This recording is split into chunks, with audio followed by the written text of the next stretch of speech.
In this video, I will show you how to filter keywords by questions in Semrush. First, log into your Semrush account.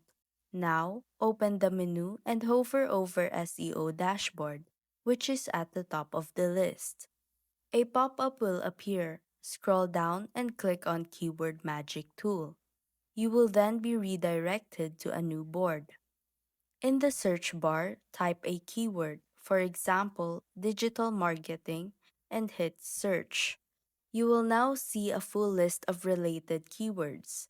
On the top part of the screen, click on Advanced Filters, and a drop down menu will appear. Here you can refine your search. For instance, set the word count between 3 and 10, and adjust the competitive density from zero point 0.1 to 1. You can also select SERP features to further customize the results. Once you've set everything the way you like, click Apply and SEMrush will instantly filter your keywords based on your chosen criteria. And that's how to filter keywords by questions in SEMrush.